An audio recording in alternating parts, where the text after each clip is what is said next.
बिस्मिल्लाह। अच्छा, तो ये हमारा चैप्टर नंबर 14 है, कम्युनिकेशन, राइट। अच्छा, इसके सिलेबस आउटलाइन देख लें, सिलेबस में क्या क्या चीजें हैं। भाई कोई चीज हमारी सिलेबस से मिस ना हो। क्या कह रहा है कि हमें प्रोटोकॉल्स की बात कर रहा है कि प्रोटोकॉल नीड क्यों है, ठीक है। और फिर उसके बाद प्रोटोकॉल्स को हम कैसे इम्प्लीमेंट टीसीपी आईपी लेयर के अंदर, है। अच्छा, फिर उसके बाद टीसीपी आईपी प्रोटोकॉल सूट हमने देख लिया। फिर उसके बाद हमारे पास है, ये प्रोटोकॉल्स के नाम भी दे दिए इन्होंने कि ये प्रोटोकॉल्स हमें पढ़ने हैं। फिर उसके बाद सर्किट स्विचिंग और पैकेट स्विचिंग की बात की है। और फिर उसके बाद सर्किट स्विचिंग पैकेट स्विचिंग है हमारे पास। और ठीक है भाई, तो बिस्मिल्लाह। प्रोटोकॉल्स हमने क्या कहा था कि protocol basically set of rules हैं which are followed when we want to transmit our data. जब दो डिवाइसेस डेटा को सेंड और रिसीव करना चाहते हैं तो वो कुछ रूल्स को फॉलो कर रहे होते हैं। उन रूल्स को हम प्रोटोकॉल करते हैं। ये रूल डिफरेंट उसके अंदर हम यूज कर रहे होते हैं। जैसे अगर हमें कोई ईमेल सेंड करनी है तो उसके लिए क्या रूल्स फॉलो करेंगे। अगर हमें सर्फिंग करनी है तो उसके लिए हम कौन से रूल्स को फॉलो करते हैं। अगर कोई रिसीव करनी है तो हम कौन से रूल्स को फॉलो करते हैं। किसी प्रोग्राम को चलाना है तो उसके कौन से रूल्स को फॉलो करते हैं। ये सारे के सारे हमें उन सारे रूल्स को कलेक्टिवली हम प्रोटोकॉल्स कहते हैं। और वहाँ पर डिफरेंट टाइप के प्रोटोकॉल्स हैं। प्रोटोकॉल हमारे पास स्पेसिफाई कर रही होती हैं कि आपने मीडियम कौन सा यूज करेंगे, वायर्ड है वायरलेस है। ट्रांसमिशन की टाइप क्या है हमारी, डुप्लेक्स है सिंप्लेक्स है हाफ डुप्लेक्स है। वायर कितनी है, सीरियल है पैरेलल है। Whether the handshake is hardware और सॉफ्टवेयर इन नेचर। हैंडशेक कहते हैं कि to start communication the process which they agree on, उस प्रोसेस को हम कहते हैं handshake. The method of error detection, हमने पढ़ा था कि वहां पर एरर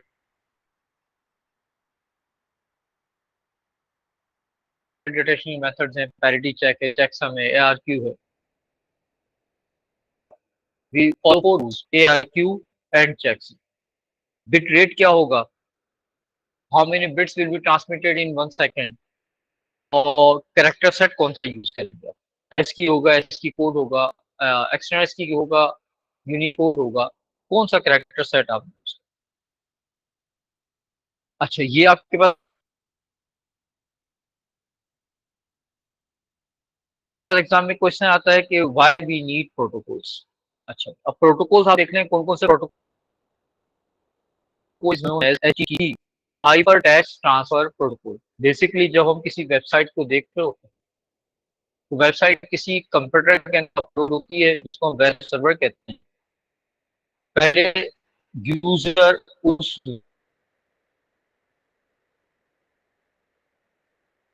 वेब सर्वर को रिक्वेस्ट सेंड करता है और वेब सर्वर यूजर के कंप्यूटर के अंदर अपना एचटीएमएल डेटा सेंड करता है। एक वेबसाइट को विजिट करना और एक टीवी चैनल को देखने में ये डिफरेंस है। अगर आप टीवी चैनल देख रहे हो और आपका केबल डिस्कनेक्ट हो जाए तो स्क्रीन के बाद आपको वेबसाइट आपके कंप्यूटर में डाउनलोड होती है। फिर उसके बाद आपका ब्राउजर उसको in the form of HTML और दूसरी चीजें इमेज वगैरह सब डाउनलोड हो जाती हैं आपके कंप्यूटर में। फिर उसके बाद आपका जो ब्राउजर है उसको कन्वर्ट करता है वेब पेज में और उसको स्क्रीन पे डिस्प्ले करता है। अब अगर आपने डिस्प्ले कर दिया स्क्रीन पे और फिर इंटरनेट का कनेक्शन फेल हो जाए तब भी क्या होता है कि आपका कंटेंट तो स्क्रीन आपके कंप्यूटर में डाउनलोडेड है वो आपको नजर आ रहा होता है। To download web pages from server to user we use HTTP, hyper text transfer protocol. ठीक है, एचटीटीपी ये बताएगा कि आपका जो एचटीएमएल का डेटा है वो किस फॉर्मेट के अंदर है और उसको ये एचटीटीपी प्रोटोकॉल के अंदर रिक्वेस्ट सेंड करेगा वेब सर्वर को और वहां से डेटा रिसीव होगा उसको वेब पेज में कन्वर्ट करके स्क्रीन पे डिस्प्ले करेगा। ठीक है बेटा, ये जो प्रोटोकॉल है ये वेब पेजेस के वेब सर्वर से यूजर के कंप्यूटर में डाउनलोड होने के लिए जो रूल्स हैं उनको डिसाइड करता Then we have file transfer protocol, FTP. FTP is used to upload data from user to a file server. ठीक, कोई फाइल सर्वर आपने बनाया हुआ है, उस फाइल सर्वर के ऊपर आप डेटा अपलोड करो। सपोज किया कि आप गूगल ड्राइव यूज कर रहे हो, आई क्लाउड यूज कर रहे हो, या कोई और आपने या अपना प्राइवेट आपने कोई फाइल सर्वर बनाया है, तो एफटीपी के जरिए आप अपने कंप्यूटर से डेटा को अपलोड करोगे उस सर्वर पे, या डेटा को डाउनलोड करोगे उस सर्वर से। एफटीपी के अंदर जो हम इंस्ट्रक्शन दे रहे होते हैं वो यूजर अपने कंप्यूटर बैठकर इंस्ट्रक्शंस को देता है, कमांड्स देता है, but these commands are executed on server. इनको हम कहते हैं एफटीपी कमांड्स। फॉर एग्जांपल आप अपने कंप्यूटर बैठे हैं, यूजर अपने कंप्यूटर बैठा हुआ है और वो एफटीपी सर्वर के ऊपर किसी फाइल को डिलीट करना चाहता है, उसका नाम चेंज करना चाहता है, उसको डाउनलोड करना चाहता है, उसको कॉपी करना चाहता है, तो अपने कंप्यूटर बैठ के वो कमांड देगा और वो कमांड एग्जीक्यूट होगी वेब सर्वर, उस सर्वर पे, फाइल सर्वर। इसको हम कहते हैं फाइल ट्रांसफर प्रोटोकॉल। ये यूजर है, ये एफटीपी सर्वर के ऊपर अपनी कमांड्स दे रहा है, उनको एग्जीक्यूट करवा रहा है। ईमेल के लिए we use 3 different type of protocols. एक है सिंपल मेल ट्रांसफर प्रोटोकॉल, एक हमारे पास है पोस्ट ऑफिस प्रोटोकॉल, और एक है आईमैप, इंटरनेट मैसेज एक्सेस प्रोटोकॉल। अब आपको इन तीनों का डिफरेंशिएट करना है कि तीनों में क्या डिफरेंस है। देखिए बेटा, आप सपोज किया याहू यूज कर रहे हैं, याहू की मेल यूज कर रहे हैं, जीमेल यूज कर रहे हैं, अपना कोई अपना डेडिकेटेड अपना मेलिंग सर्वर है, आप जो है वो हॉटमेल यूज कर रहे हैं, लाइव यूज कर रहे हैं, कोई भी आप यूज कर रहे हैं, तो वो आपका मेल सर्वर होगा। ये नेसेसरी नहीं है कि जिसको आप ईमेल सेंड कर रहे हो उसके पास भी सेम सर्वर हो सकता है वो जीमेल यूज कर रहा हो, आप हॉटमेल यूज कर रहे हैं, वो जीमेल यूज कर रहा है, आप अपना मेलिंग सर्वर आप यूज कर रहे हैं, आपने एक मेल सर्वर बना दिया comsite.com, आपने अपने नाम लिख के student@comsite.com आप ईमेल सेंड कर रहे हैं, और रिसीवर जो है वो जीमेल का सर्वर यूज कर रहा है, या हॉटमेल यूज कर रहा है, या याहू का यूज कर रहा है। तो आपके कंप्यूटर से जो ईमेल ट्रांसफर होगी जिन रूल्स को फॉलो करते हुए आपके वेब सर्वर के पास, आपके ईमेल सर्वर के पास पहुंचेगी, और आपका ईमेल सर्वर रिसीवर के ईमेल सर्वर को जो ईमेल सेंड करेगा, तो इसमें जो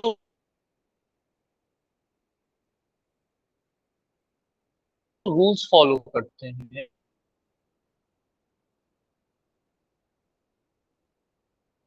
उन रूल्स को हम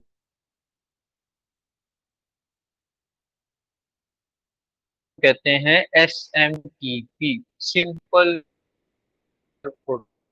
ये जो स्टेज है इसके लिए जो रूल्स फॉलो करते हैं इसको हम कहते हैं simple mail transfer protocol. This is known as simple mail transfer protocol.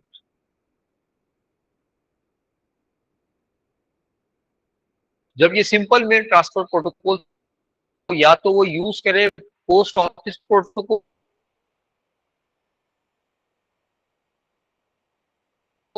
या फिर वो यूज करे इंटरनेट मैसेज एक्सेस प्रोटोकॉल। अब आईमैप यूज कर सकता है या पॉप यूज कर सकता है। अब ये आपके रिसीवर को डिसाइड करना है कि विच प्रोटोकॉल विल बी फॉलोड। अब इसमें डिफरेंस देख लें आप, जिससे आप एक पोस्ट ऑफिस की बात कर लें, पोस्ट ऑफिस प्रोटोकॉल है, जैसे आपका कोरियर के होते हैं, पोस्टल सर्विसेज होती हैं आती है, वहां से पोस्टमैन आपके घर पे ड्रॉप करता है। जब आपकी पोस्टमैन ने डाक को आपके घर पर ड्रॉप कर दिया है, तो अगर आप पोस्ट ऑफिस जाकर बोलते हैं कि मुझे मेरी डाक दे दो, तो वहां पे वो डाक नहीं होगी, वो आपके घर पर रखी हुई। अब आपको डाक सिर्फ आपके घर पे मिलेगी, अब पोस्ट ऑफिस के अंदर वो डाक बिल्कुल ऐसी। Sometime we want to download our email in a dedicated server.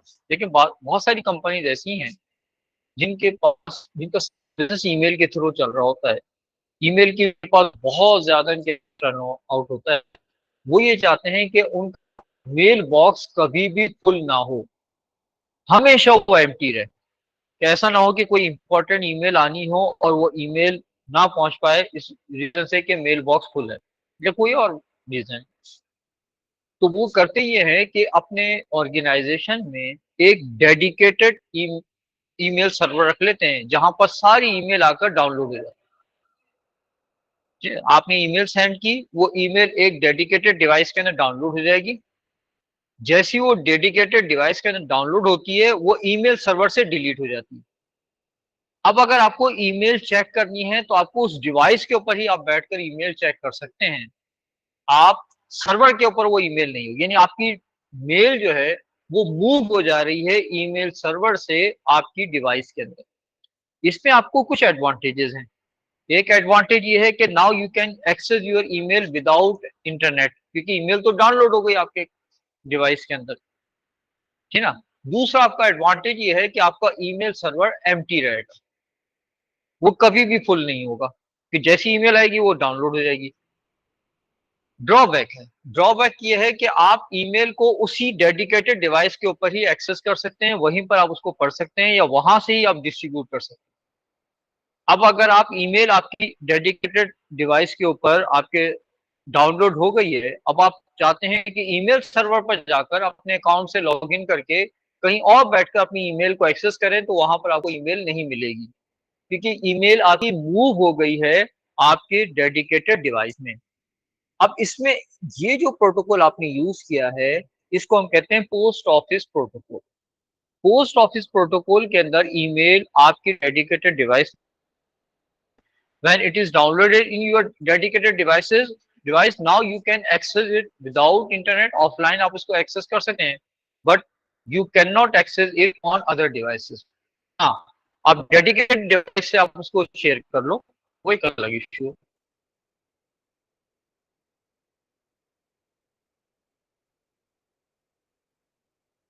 हम करते हैं अपनी ईमेल को, हम अपने मोबाइल में भी चेक कर लेते हैं, अपने टैबलेट में भी चेक कर लेते हैं, आईपैड पे भी वही ईमेल चेक हो रही होती है, वही हमारे लैपटॉप में भी होती है।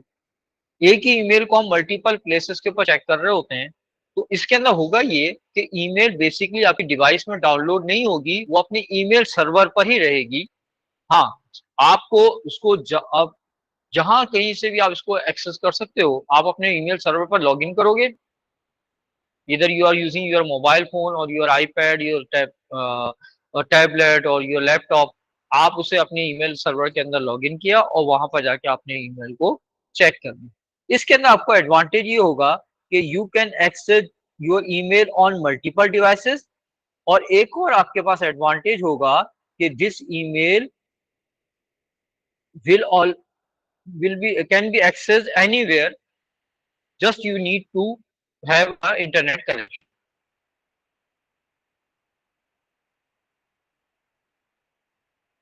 तो ये हमारे पास दो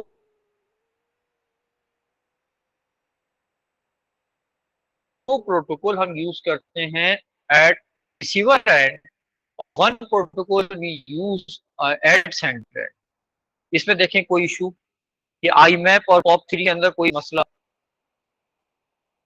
सेंडर से पहले ईमेल आएगी, ईमेल सर्वर के पास, सेंडर ईमेल सर्वर के पास, उसे रिसीवर ईमेल सर्वर आता है। ये एसएमटीपी हो गया। If you want to download email on a dedicated device and you want to access the email from that device, so you will use a POP3 protocol। POP3 protocol में आपको कुछ advantages हैं, कुछ disadvantages. Advantage ये है कि आप offline इसको एक्सेस कर सकते हो। एडवांटेज ये है कि आपका ईमेल बॉक्स कभी फुल नहीं होगा। डिसएडवांटेज ये है कि without you can access this email only on that specific device, उसके अलावा आप इसको एक्सेस नहीं कर सकते। अगर आप ये चाहते हो कि ईमेल को किसी भी डिवाइस पर एक्सेस कर लें, तो फिर आपको मेक श्योर करना पड़ेगा कि ये ईमेल आपके ईमेल सर्वर से डिलीट ना हो। अगर आप चाहते हो कि आपकी ईमेल सर्वर से ऑटोमेटिकली डिलीट नहीं हो, आप खुद उसको जब चाहें डिलीट करें, और you have enough space, then you will use IMAP. Sir IMAP के अंदर क्या होगा, एसएमटीपी सॉरी सर एसएमटीपी का एक दफा समझा देंगे आप इसे? हाँ, एसएमटीपी है सेंडर की साइड पर। जब आप सेंडर किसी ईमेल को सेंड कर रहा है ना, उसकी साइट पे जो प्रोटोकॉल यूज होता है, उस वक्त हम यूज कर रहे होते हैं एसएमटीपी। ठीक है। एसएमटीपी में क्या होगा, ईमेल आपके कंप्यूटर से निकलकर सेंडर के कंप्यूटर से निकल के सेंडर के ईमेल सर्वर पर आएगी। फॉर एग्जांपल सेंडर यूज कर रहा है जीमेल और मैं आपको ईमेल सेंड कर रहा हूँ और आप यूज कर रहे हो केजीएस का सर्वर, ठीक है ना। तो अब क्या होगा कि आपकी मेरे पास से जो ईमेल है मेरे जीमेल सर्वर पर जाएगी और फिर मेरे जीमेल सर्वर से आपके स्कूल के सर्वर के पर आएगी। इसके लिए जो रूल्स फॉलो करेंगे that is known as SMTP, ठीक है ना। अब आपका कंपनी ये कहती है, आपका स्कूल ये कहता है कि भाई हमारे पास तो बहुत सारे स्टूडेंट्स हैं और ये स्टूडेंट्स के ऊपर अगर हम कितनी स्पेस लें, तो वो ये कहती है कि नहीं भाई हमें एक लिमिटेड हमारे पास स्पेस है। जब हमारा कोई भी स्टूडेंट अपनी ईमेल को अगर वो एक्सेस करना चाहता है तो उसको कंपलसरी होगा कि उस ईमेल को अपने डिवाइस में डाउनलोड कर ले, ताकि हमारे सर्वर के ऊपर लोड कम हो जाए। अगर आप ये चाहते हैं तो उस टाइम आप यूज करोगे पॉप 3 प्रोटोकॉल।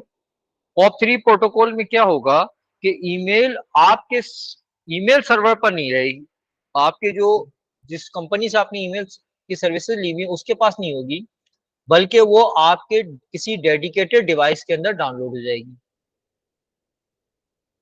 ठीक है। आप चाहते हो नहीं मेरा यूजर कहीं से भी इस ईमेल को एक्सेस कर ले, स्पेस की हमारे पास कोई इशू नहीं है, तो फिर आप यूज करोगे आईमैप। सही है। SMTP are set of rules which are followed to transmit email from you sender to sender's email server and from sender's email server to receiver's email server, ठीक है ना। अब ये भी हो सकता है कि दोनों का ईमेल सर्वर सेम हो, मैं जीमेल की मैं आईडी यूज कर रहा हूँ, सामने वाला भी जीमेल की आईडी यूज कर रहा हूँ, इट्स ओके। और ये भी हो सकता है कि दोनों का ईमेल सर्वर डिफरेंट हो, बट रिसीवर के ईमेल सर्वर तक जो रूल्स फॉलो होंगे उन रूल्स को हम कहते हैं simple mail transfer protocol. The rules which are followed at receiver end from receiver's email server to receiver's device, these rules are either POP 3 और आईमैप। इन पॉप 3 पोस्ट ऑफिस प्रोटोकॉल, इसके अंदर क्या होगा, इसमें ईमेल डाउनलोड हो जाएगी user के डिवाइस में, लेकिन जिस डिवाइस में उसने अपनी ईमेल को चेक किया वहां पर डाउनलोड हो जाएगी। अब क्या होगा, वो ईमेल उसके सर्वर से डिलीट हो जाएगी। अब एक डिवाइस में आपने चेक कर लिया है, अब आप दूसरी डिवाइस में उस ईमेल को एक्सेस करना चाहते हैं तो आपको अपना मेल बॉक्स एम्प्टी मिलेगा, ठीक है। तो इसके लिए फिर कंपनीज ये करती हैं कि वो अपने पास कोई डेडिकेटेड ईमेल सर्वर इंस्टॉल कर लेती हैं। सारी की सारी ईमेल जो है उस सर्वर के ऊपर डाउनलोड हो जाती है, डेडिकेटेड डिवाइस पे डाउनलोड हो जाती है और फिर उस डिवाइस से वो डिस्ट्रीब्यूट हो जाती है। आप ये कर सकते हो, ये काम भी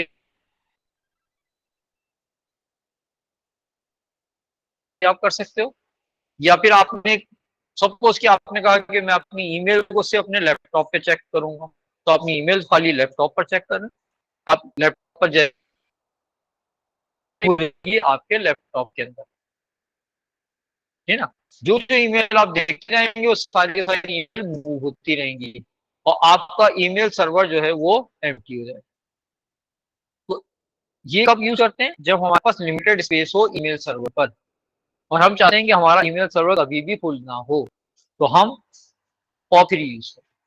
if you want to access your email on multiple devices, तो आपको ये करना होगा कि आपके ईमेल सर्वर के ऊपर से ईमेल डिलीट ना हो।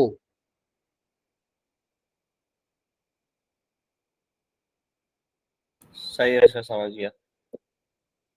अगर ईमेल सर्वर से ईमेल डिलीट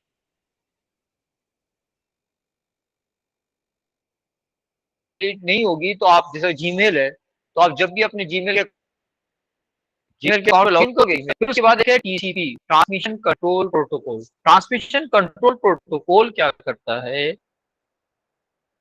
किसी को सेंड करना चाहते हैं तो ये आपकी फाइल को पैकेट में डिवाइड कर देता है, पैकेट में ब्रेक डाउन कर देता है। छोटे छोटे पैकेट्स में क्या कर देता है, ऐसे ब्रेक कर देता है। जैसा आपके सामने नजर आ रहा है कि इस इमेज को हम सेंड कर रहे हैं तो इस इमेज के छोटे छोटे पैकेट्स बना दिए हैं। इसके लिए जो आपने रूल्स फॉलो किए हैं, इन रूल्स को हम कहते हैं टीसीपी, ट्रांसमिशन कंट्रोल प्रोटोकॉल। अच्छा, ये तो हो गया सेंडिंग के टाइम। जब आप कोई फाइल रिसीव करोगे तो वो फाइल भी आपके पास आएगी इन पीसेस में।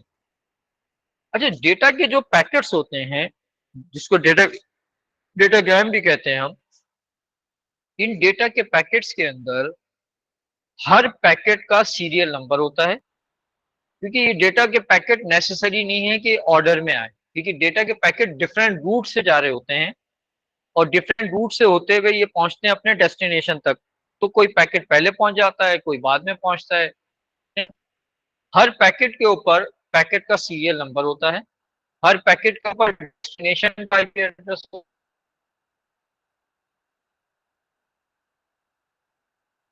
है, रिसीवर का आईपी एड्रेस होता है।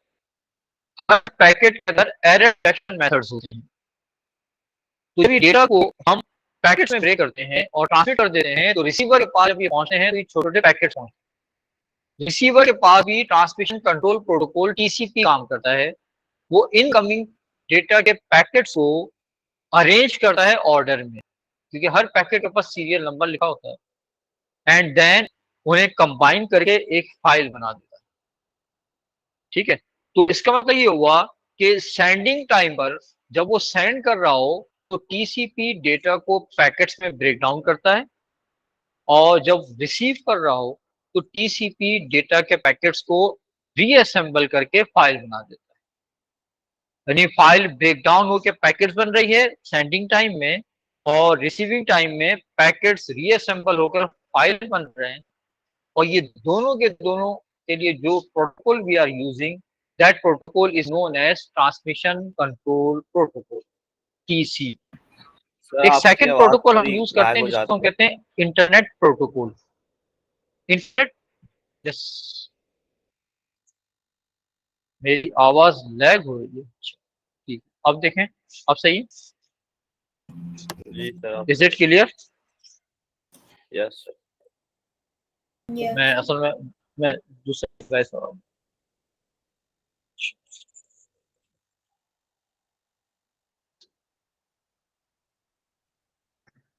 हाँ, हम क्या बात कर रहे थे, टीसीपी, ट्रांसमिशन कंट्रोल। टीसीपी का काम है, जब डेटा को सेंड कर रहे होंगे तो ये इसको छोटे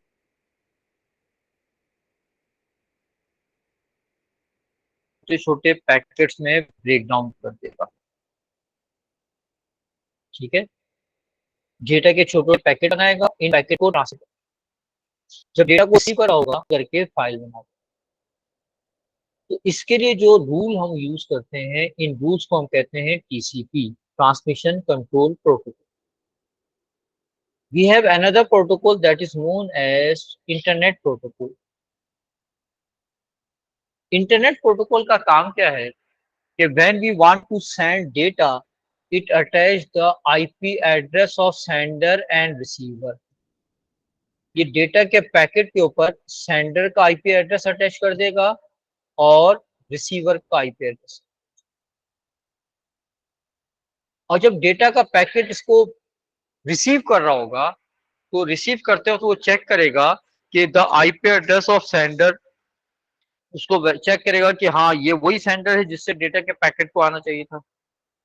और आईपी एड्रेस और रिसीवर यानी अपना आईपी एड्रेस भी चेक करेगा कि ये डेटा का पैकेट इसके लिए ही है या किसी और के लिए है। जब सेंडिंग टाइप पे ये आईपी एड्रेस अटैच करके सेंड करेगा, रिसीविंग टाइप के ऊपर आईपी एड्रेसेस को चेक करेगा कि आईपी एड्रेसेस करेक्ट हैं या नहीं। अगर आईपी एड्रेसेस करेक्ट हो जाएंगे तो फिर ये अच्छा होगा क्या कि जब आप डेटा कोई फाइल सेंड करेंगे तो पहले टीसीपी इस फाइल को छोटे छोटे पैकेट्स में डिवाइड कर देगा। ये पैकेट आएंगे आईपी के पास, आईपी इन पैकेट्स के अंदर सेंडर और रिसीवर का आईपी एड्रेस अटैच कर देगा। रिसीविंग टाइप के ये पैकेट्स आएंगे टीसीपी के पास, सॉरी आईपी के पास। आईपी चेक करेगा कि इसका आईपी एड्रेस यानी इसका अपना आईपी एड्रेस है नहीं है, सेंडर भी वही है जिससे डेटा के पैकेट्स को आना है। जब ये वेरीफाई हो जाएंगे तो फिर ये दे देगा डेटा के पैकेट को टीसीपी को। टीसीपी इन पैकेट्स को रीअसेंबल करके फाइल बना देगा और यूजर इस फाइल को एक्सेस करेगा। ठीक है बेटा, तो ये टीसीपी आईपी, इसीलिए इनको हम कहते हैं कि इस तरह हम लिखते हैं, जब भी हम लिखते हैं तो हम लिखते हैं टीसीपी आईपी, ट्रांसमिशन कंट्रोल।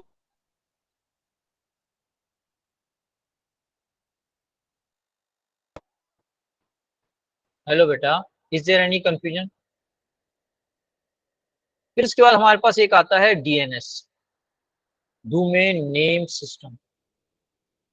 होता यह है कि जब यूजर को किसी वेबसाइट को एक्सेस करना होता है तो यूजर उस वेबसाइट का यूआरएल लिखता है।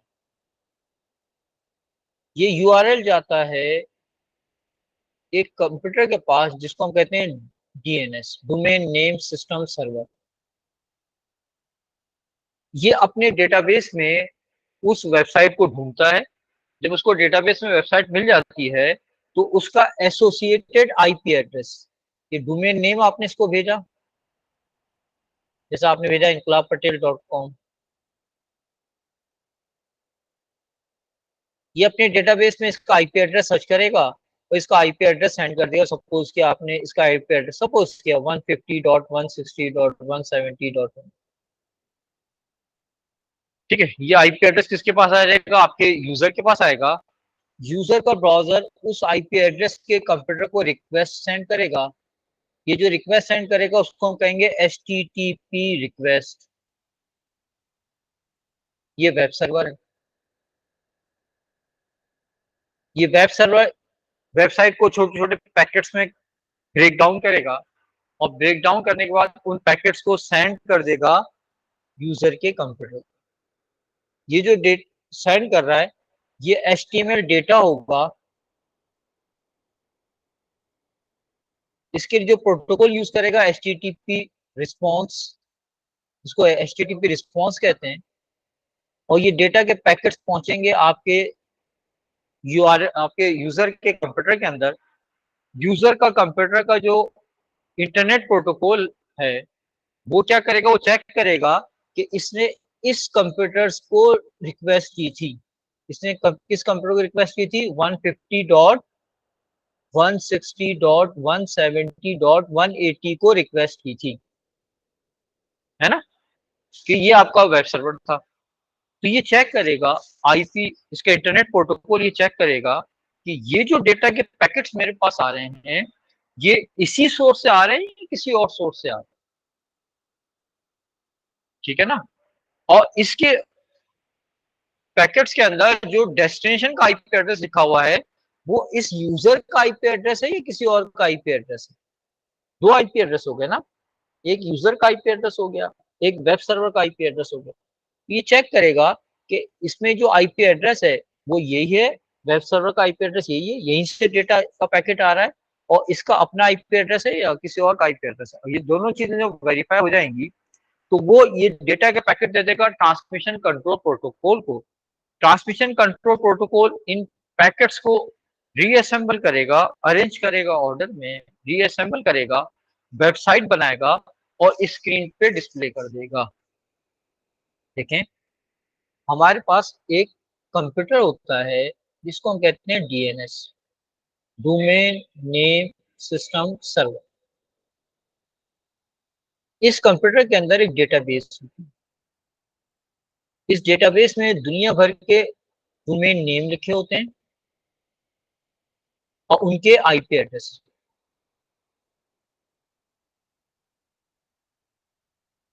ठीक है, और इसमें दुनिया भर की वेबसाइट के डोमेन नेम उनके आईपी एड्रेस। एक यूजर है, अच्छा, हमें मालूम है कि हम जो इंटरनेट के ऊपर जो कम्युनिकेशन कर रहे होते हैं उसके लिए हमें आईपी एड्रेस की नीड होती है।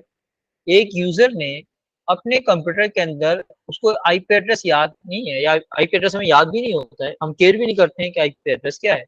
उसने वेबसाइट का नाम लिखा inqilabpatel.com। ये वेबसाइट ब्राउजर सेंड करेगा डीएनएस को।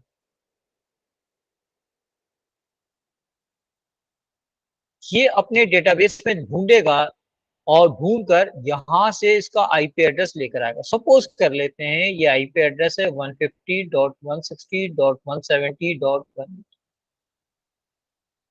अब ये आईपी एड्रेस डीएनएस सर्वर को नहीं मिलेगा। अगर अगर उसके पास इस वेबसाइट का रिकॉर्ड नहीं है तो दूसरे डीएनएस सर्वर से पूछेगा कि इस वेबसाइट का रिकॉर्ड है या नहीं।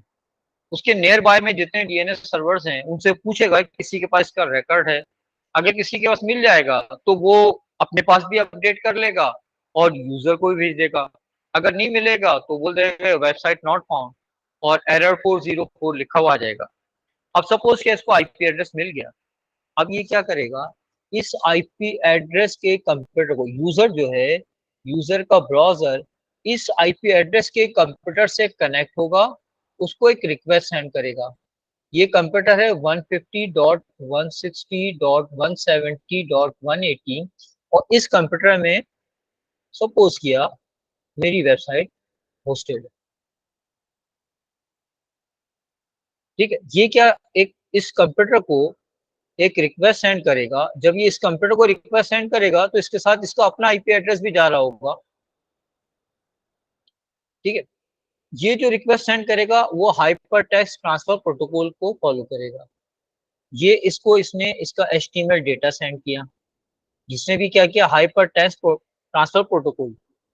अब ये डेटा कैसे सेंड किया, पहले इसने इसके पास जो वेबसाइट है उस वेबसाइट को इसने छोटे छोटे पैकेट्स में डिवाइड किया। हर पैकेट के ऊपर उसने अपना आईपी एड्रेस अटैच किया। किसका, इस वेब सर्वर का आईपी एड्रेस 150.170.160.150। सपोज क्या यूजर का आईपी एड्रेस है, सपोज कर लेते हैं कि इसका आईपी एड्रेस है 30.40.50.60। तो इसने 30.40.50.60, अब इसके पास ही आ गया। अब ये डेटा के पैकेट्स बनाएगा, वेबसाइट को छोटे छोटे पैकेट्स में डिवाइड करेगा और हर पैकेट के अंदर जो है, जो पैकेट्स बनेंगे डेटा के, इनके अंदर फ्रॉम लिखा होगा 150.160.170.180 और टू 30.40.50.60। अब ये डेटा के पैकेट्स पहुंचेंगे यूजर के पास। जब यूजर के पास डेटा का पैकेट पहुंचेगा तो यूजर का जो इंटरनेट प्रोटोकॉल है वो क्या करेगा, वो चेक करेगा कि इसके अंदर जो आईपी एड्रेसेस हैं वो इसी के अपने आईपी एड्रेसेस हैं, यानी करेक्ट आईपी एड्रेस हैं या नहीं है। यानी वो चेक करेगा कि इसने रिक्वेस्ट की थी इस कंप्यूटर को, तो क्या जो रिस्पॉन्स आ रहा है इसी आईपी एड्रेस से आ रहा है, नहीं आ रहा है। और इसका अपना आईपी एड्रेस ये है, तो जो डेटा का पैकेट है उसमें डेस्टिनेशन का आईपी एड्रेस इसका आईपी एड्रेस से मैच कर रहा है, नहीं कर रहा है। अगर ये दोनों चीजों से मैच कर जाएगा तो वो इन आईपी एड्रेसेस को वहां से रिमूव करेगा और डेटा का पैकेट सेंड कर देगा टीसीपी को, ट्रांसमिशन कंट्रोल प्रोटोकॉल को। ट्रांसमिशन कंट्रोल प्रोटोकॉल उन पैकेट्स को रीअसेंबल करके वेबसाइट बनाएगा और फिर वो वेबसाइट जो है वो स्क्रीन पे डिस्प्ले हो जाएगी। ठीक है, तो इस तरह आपका टीसीपी और आईपी ने मिलकर डेटा की कम्युनिकेशन की है। ठीक है बेटा, और ये इसके लिए ये जो कंप्यूटर हमने यूज किया इसको हमने कहा DNS. Is there any issue? Sir जो टीसीपी फॉलो कर रहा है वो क्या ट्रांसफर होने के बाद करेगा या ट्रांसफर से पहले करेगा? जब वो नहीं, दो बातें हैं ना। जब टीसीपी काम कर रहा होगा सेंडर के एंड पर भी और रिसीवर के एंड पर भी। ठीक है, जब आप कोई फाइल सेंड कर रहे हैं, ठीक है ना, तो आपकी फाइल को टीसीपी ब्रेक डाउन करके पैकेट्स बना देगा। बना दिया पैकेट, ये पैकेट पहुंच गए हैं रिसीवर के पास। रिसीवर के पास टीसीपी इन पैकेट्स को रीअसेंबल करके दोबारा फाइल बनाएगा। लेकिन जब टीसीपी ने फाइल को ब्रेक डाउन कर दिया ना, पीसेस कर दिए, तो फाइल के पैकेट्स हैं वो पड़े हुए हैं। अब इन पैकेट्स पर आईपी काम करेगा और वो उसके साथ क्या करेगा, अपना आईपी एड्रेस और रिसीवर का आईपी एड्रेस अटैच करेगा, इनको सेंड करेगा। टीसीपी के बाद रोल हुआ है किसका, इंटरनेट प्रोटोकॉल का। इसने फाइल में पैकेट्स में अपना और रिसीवर का आईपी एड्रेस अटैच कर दिया, ये डेटा ट्रांसमिट हो गया। अब ये पहुंचा रिसीवर के पास, पहले हमारे सेंडर के पास पहले टीसीपी ने काम किया था और फिर आईपी ने। रिसीवर के पास रिवर्स में काम होगा। रिसीवर के पास जब ये पहुंचेगा तो वहां का इंटरनेट प्रोटोकॉल पहले चेक करेगा कि आईपी एड्रेसेस करेक्ट है नहीं है। अगर IP addresses are correct, then it will send these data packets to TCP to be reassembled। तो पहले आईपी एड्रेसेस करेक्ट होंगे और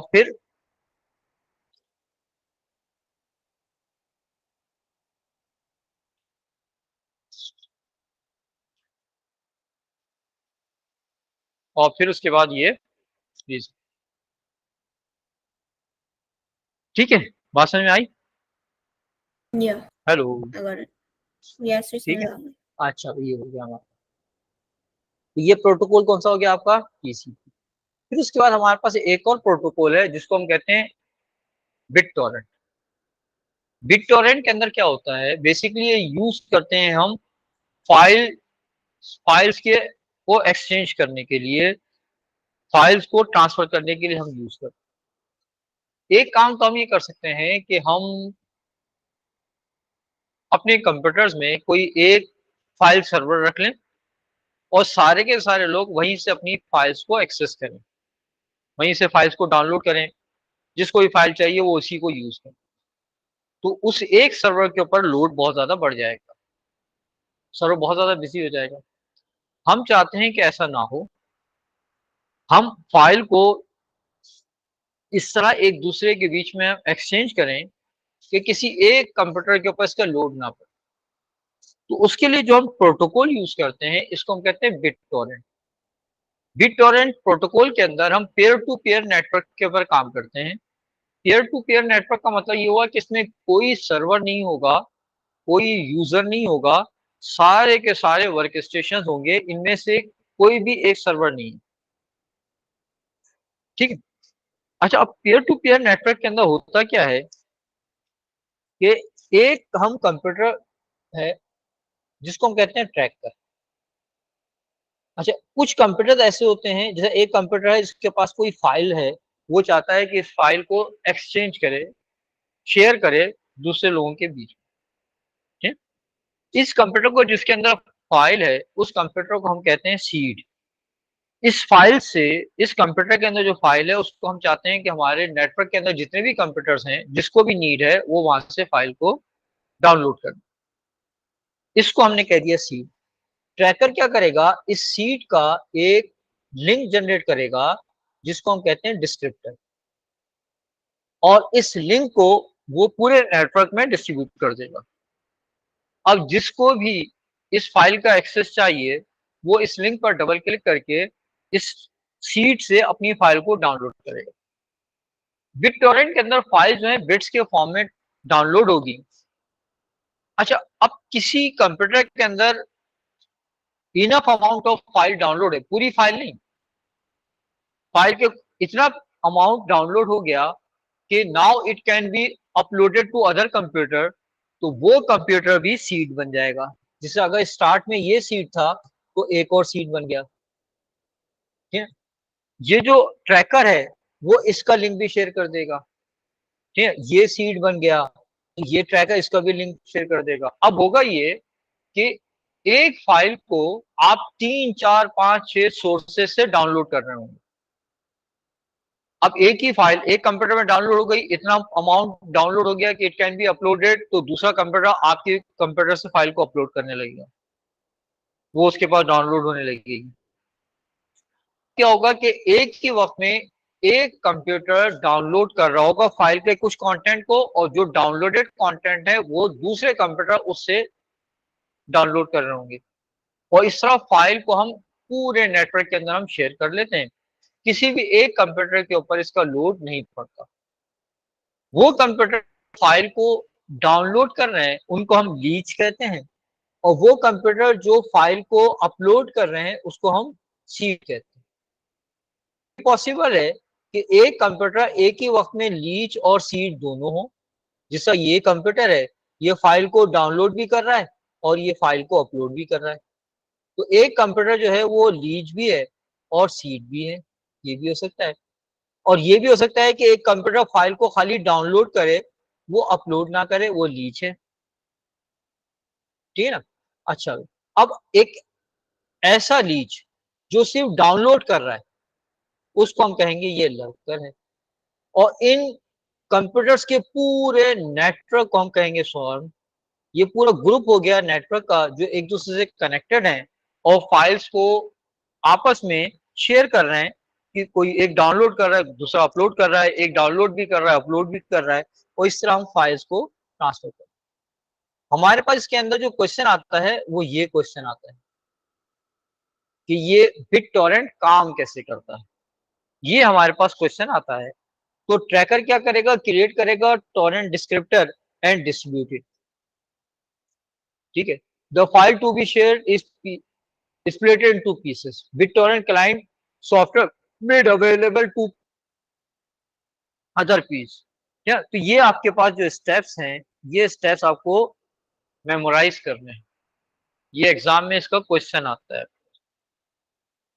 देख लें बेटा। सर ये लीच और पेयर सेम ही होता है ना? आपने बोला लीच और पेयर। नहीं, देखो पेयर तो सारे कंप्यूटर पेयर है, नेटवर्क अच्छा पेयर टू पेयर नेटवर्क है ना, जी, सारे कंप्यूटर पेयर है। इनमें से कोई पेयर ऐसा होगा जिससे फाइल अपलोड हो रही होगी, सही है वो सीड हो गया। जी कोई ऐसा कंप्यूटर होगा जो फाइल को डाउनलोड कर रहा होगा, जी। वो लीच होगा। कोई ऐसे कंप्यूटर्स भी होंगे जो फाइल को अपलोड भी कर रहे होंगे, डाउनलोड भी कर रहे होंगे, तो एट द सही। सेम टाइम वो सीड भी होंगे, लीच भी होंगे। सर वो कुछ ऐसे दिखाइएगा वो लीच स्टेप्स, होंगे, सॉरी, वो स्टेप्स दिखाइएगा वापस से। अच्छा सही है।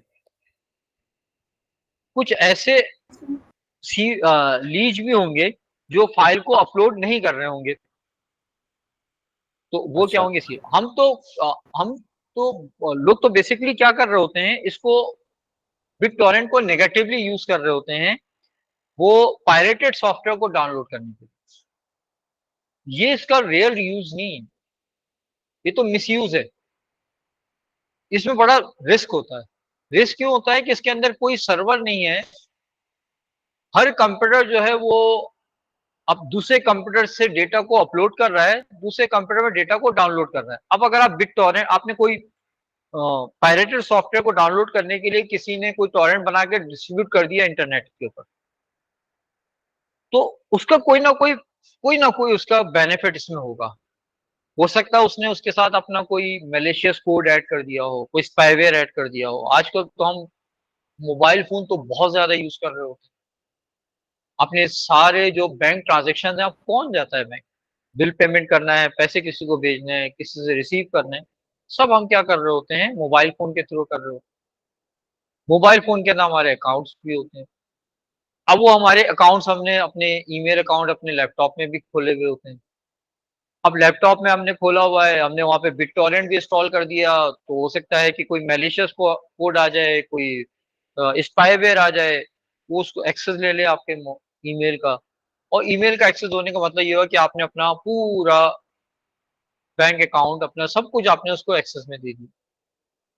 तो एक डेंजरस बात है, ठीक है? तो वो तो मिसयूज है। असल में BitTorrent का पर्पस होता है फाइल्स को शेयर करना विद इन एन ऑर्गेनाइजेशन। ये लोग इसे नेगेटिवली ले रहे होते हैं, ये तो एक बहुत ही पॉजिटिव चीज है। अब इसके अंदर एक कंप्यूटर के ऊपर लोड नहीं पड़ रहा, सारे कंप्यूटर लोड बेयरिंग का काम कर रहे हैं, सबके ऊपर लोड है। आप फाइल अपलोड डाउनलोड करना चाह रहे हैं तो आपके पास फाइल डाउनलोड भी हो रही है, एट द सेम टाइम आपके पास अपलोड भी हो रही है, किसी एक कंप्यूटर के ऊपर आपका जो है वो लोड नहीं। इस पर्पस के लिए हम BitTorrent को यूज करते हैं, हम जो है वो इसके। चलें एक चीज और देख लेते हैं जल्दी जल्दी। अच्छा, TCP/IP, transmission control protocol, internet protocol, ये TCP/IP का पूरा एक स्विच है जिसको हम यूज कर रहे होते हैं। ये बेसिकली 4 लेयर्स हैं। इन लेयर्स को आप इस तरह समझेंगे कि एक है आपका कंप्यूटर ए, एक कंप्यूटर बी, इसके पास भी टीसीपी आईपी स्विच काम कर रहा होगा, इसके पास भी टीसीपी आईपी स्विच काम कर रहा है। इसके अंदर 4 लेयर्स हैं, एप्लीकेशन लेयर है। अच्छा, अब आपको याद रखना है टीसीपी आईपी, तो पहले टी आ रहा है तो ट्रांसपोर्ट लेयर है, फिर आई आ रहा है तो इंटरनेट या नेटवर्क लेयर है, और डेटा लिंक लेयर। ठीक है, यहां पर भी एप्लीकेशन लेयर है, ट्रांसपोर्ट लेयर है, नेटवर्क लेयर है, डेटा लिंक लेयर, और ये दोनों कंप्यूटर एक दूसरे से किसी भी मीडियम के थ्रू कनेक्टेड। एप्लीकेशन लेयर के ऊपर आपका यूजर बैठा हुआ किसी ऐप में काम कर रहा होगा, सपोज के वो ईमेल चेक कर रहा है, तो ईमेल का जो सॉफ्टवेयर है वो आपका एप्लीकेशन लेयर बन गया। हो सकता है वो कोई गेम खेल रहा हो, तो वो गेम जो है वो एप्लीकेशन लेयर में चल रहा होगा। हो सकता है वो किसी वेबसाइट को विजिट कर रहा है, तो वो वेबसाइट जो है वो एप्लीकेशन लेयर में चल रही है। अब होगा ये कि एप्लीकेशन लेयर के अंदर जब यूजर काम कर रहा होगा, तो ये जो प्रोटोकॉल यूज कर रहा होगा वो प्रोटोकॉल होंगे HTTP, अगर वो वेबसाइट को विजिट कर रहा है। वो प्रोटोकॉल होंगे SMTP, POP3, IMAP, अगर वो कोई ईमेल चेक कर रहा है। ठीक है, तो वो या तो किसी वेबसाइट पर काम कर रहा होगा या कोई ईमेल वगैरह को चेक कर रहा होगा। FTP भी हो सकता है अगर वो फाइल को ट्रांसफर कर रहा है। ठीक है, तो वो इन प्रोटोकॉल के ऊपर वो काम कर रहा है। उसने कोई डेटा सेंड करना है उसको, तो वो डेटा एप्लीकेशन लेयर से वो डेटा आएगा ट्रांसपोर्ट लेयर के पास। ट्रांसपोर्ट लेयर के अंदर टीसीपी काम करता है। टीसीपी क्या करेगा कि इस डेटा को छोटे छोटे पैकेट्स में ब्रेक डाउन कर दे, और वो डेटा का पैकेट पहुंचेगा नेटवर्क लेयर के पास। नेटवर्क लेयर के अंदर आईपी इंटरनेट प्रोटोकॉल काम करता है। इंटरनेट प्रोटोकॉल इस डेटा के साथ इसका अपना आईपी एड्रेस अटैच कर देगा और डेस्टिनेशन का आईपी एड्रेस अटैच कर देगा। Then these data packets are transferred to data link layer. Data link layer will attach error detection methods in the data packets, and these data packets are transmitted over network. अब ये data के packet जो हैं वो network के ऊपर किसी भी सोर्स से ट्रांसमिट हो जाए। अब ये डेटा के पैकेट जो है इसके डेटा लिंक लेयर से रिसीवर के पास जब पहुंचेंगे तो रिसीवर के डेटा लिंक लेयर के पास आएंगे। रिसीवर का जो डेटा लिंक लेयर है इस पैकेट के ऊपर एरर डिटेक्शन मेथड जो इसमें दिए हुए थे उनको फॉलो करते हुए चेक करेगा कि is there any error in the packet और नॉट। अगर पैकेट्स में कोई एरर नहीं मिला, यानी पैरिटी चेक कर ली, चेकसम लगा दिया, एको चेक लगा दिया, what ever you have applied, तो वो डेटा के पैकेट को सेंड कर देगा नेटवर्क लेयर। इसमें काम कर रहा था आपका आईपी। इंटरनेट प्रोटोकॉल चेक करेगा कि इसके अंदर जो आईपी एड्रेसेस हैं वो करेक्ट है नहीं।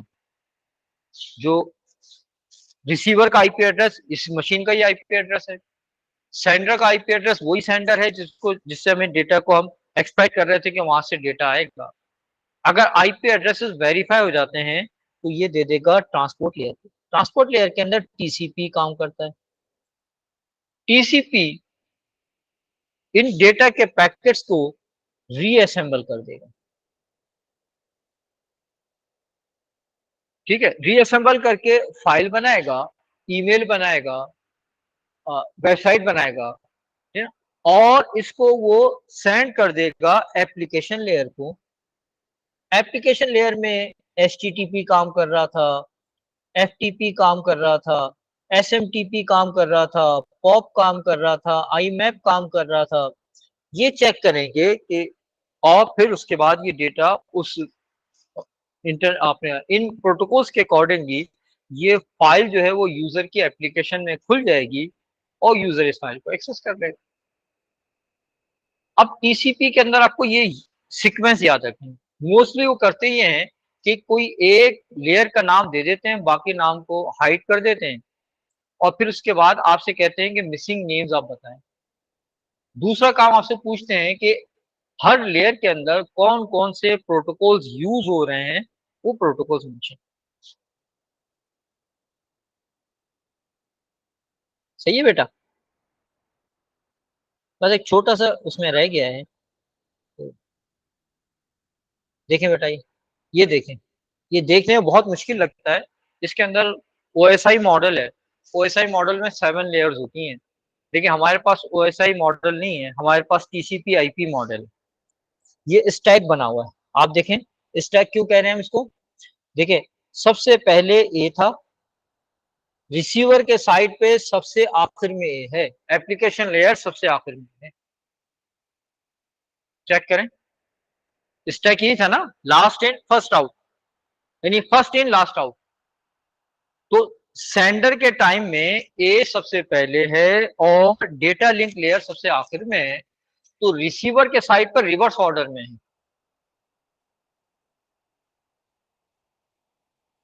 राइट बेटा? सही। सही है। Yes, sir. अच्छा, अब मुझे एक दूसरे स्कूल जाना है, वहां पहुंच के फिर मैं क्लास लेता हूँ, थोड़ा सा ब्रेक आएगा। सही है, मैं दूसरे सही है स्कूल सर, पहुंचूँ। हाँ मेरा बोले। एक और ट्यूशन भी है, अच्छा, तो आप बता दें क्या टाइम तक आप क्लास लेंगे। या मुझे 1 बजे रख लें टाइम। 1 बजे? यार चलो, सर रात को 12 कर बजे सकते क्योंकि 12 बजे कर लें, हाँ या सर रात में, बारह हाँ रात में कर लें। रात में कर लेते हैं। अच्छा, इसमें छोटा सा पार्ट रह गया आपका, कम्युनिकेशन वाला, सही है। और फिर हम पेपर सॉल्व कर लेंगे इंशाल्लाह। तो रात में कर लेंगे, आज सही है। हमारी, हाँ सही, रात में कर लेंगे। शाम में भी कर सकते हैं, हमारे के पास मेरी क्लास है तो उसको ऑनलाइन कर लूंगा। सही सर है। क्या टाइम? हमारे के पास क्लास है 8 बजे आई थी। हाँ सही है, कर सकते हैं। सही है सर, 8 बजे से। सही है ना? चल, ओके, अल्लाह हाफिज़। ओके, अल्लाह हाफ़िज़।